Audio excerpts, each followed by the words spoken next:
Bismillahirrahmanirrahim. Assalamualaikum warahmatullahi wabarakatuh. Bagaimana kabarnya pelajar hebat? Mudah-mudahan dimanapun kalian berada selalu dalam kesehatan dan diberikan lindungan oleh Allah Subhanahu wa Ta'ala.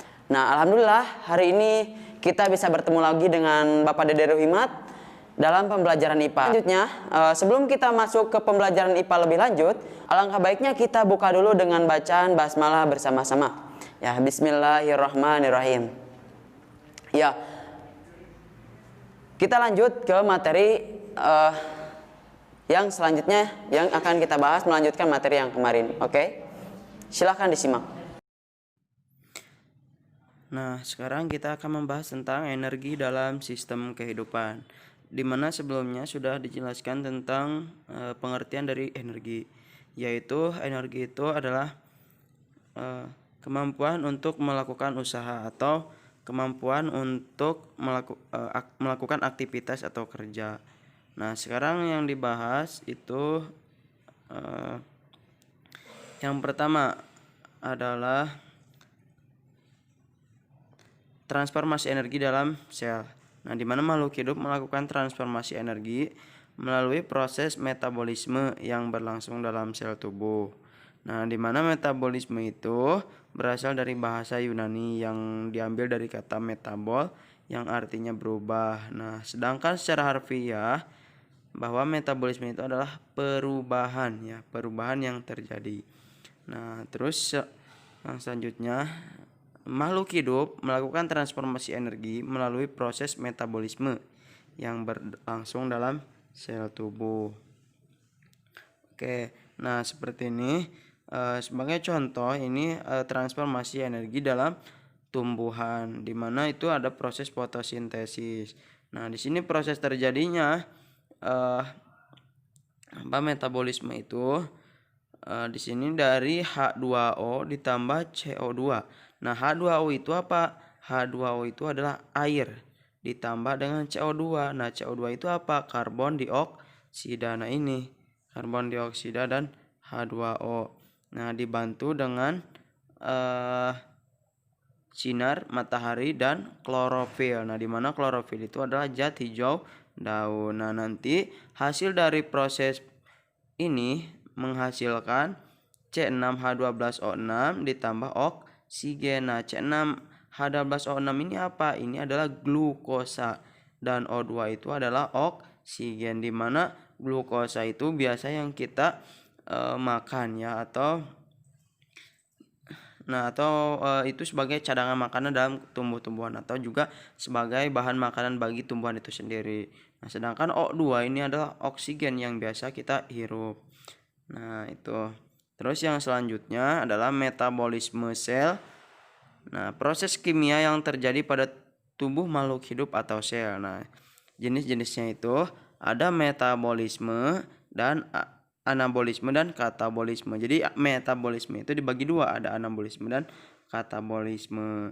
Oke, nah di mana reaksi anabolisme itu, nah reaksi pembentukan molekul sederhana menjadi molekul kompleks dari materi yang lebih sederhana, yaitu reaksi endergonik. Nah, contohnya itu adalah proses fotosintesis yang tadi. Oke.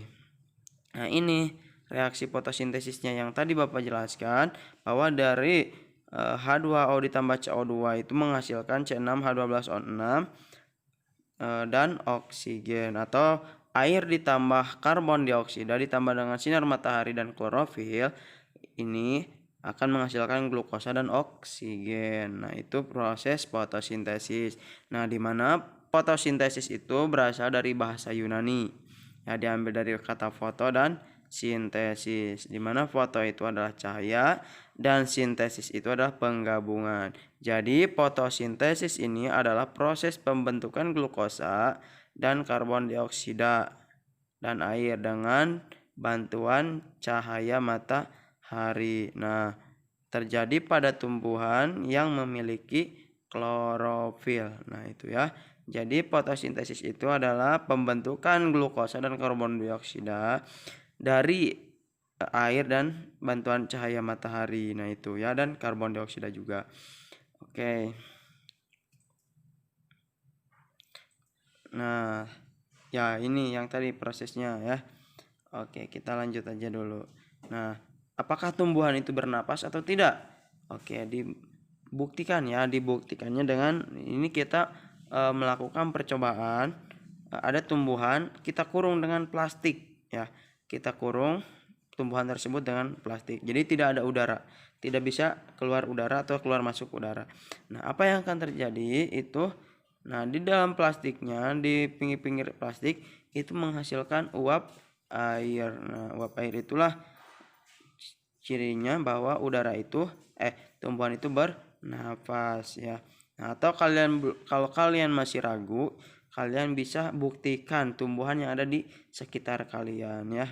Nah, sedangkan yang kedua ada reaksi katabolisme. Nah, di mana reaksi yang sifatnya memecah ikatan kimia kompleks menjadi ikatan kimia sederhana. Nah, ini juga disebut reaksi eksergonik. Nah, contohnya itu adalah respirasi aerob dan anaerob dan pencernaan makanan. Ini pada manusia biasanya dan hewan.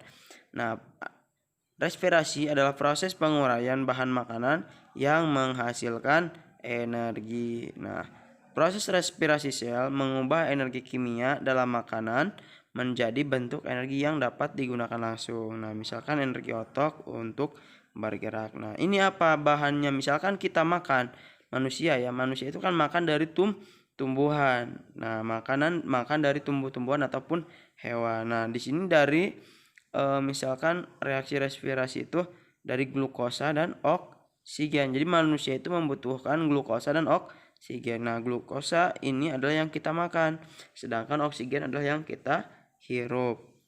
Nah, itu akan menghasilkan apa? Akan menghasilkan energi, karbon dioksida dan air. Nah, itu dari reaksi respirasi ya.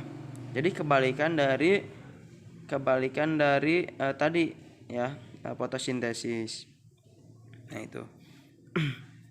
Nah, sedangkan mekanisme bernapas itu tadi bahwa manusia itu mengeluarkan karbon dioksida dan menghirup oksigen. Nah, kalau ekspirasi berarti itu mengeluarkan oksigen. Kalau inspirasi itu berarti dia menerima oksigen. Nah, ini paru-paru, rusuk dan diafragma.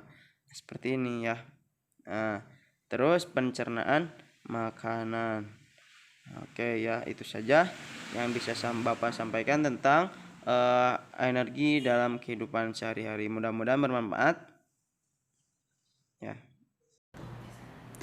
Ya, alhamdulillah. Bagaimana anak-anak? Materinya bisa dipahami? Ya, tentu saja ya. Mudah-mudahan dengan materi yang telah Bapak jelaskan tadi, mudah-mudahan bisa dipahami oleh kalian semua dan mudah-mudahan bermanfaat. Kalaupun ada yang belum bisa dimengerti, boleh langsung tanyakan ke Bapak ya. Boleh lewat Japri ataupun lewat grup. Ya, silakan terserah kalian. Nah, yang penting kalian bisa paham untuk materi yang Bapak jelaskan. Ya, terima kasih. Itu saja Bapak tutup dengan bacaan Alhamdulillahirabbil alamin. Assalamualaikum warahmatullahi wabarakatuh.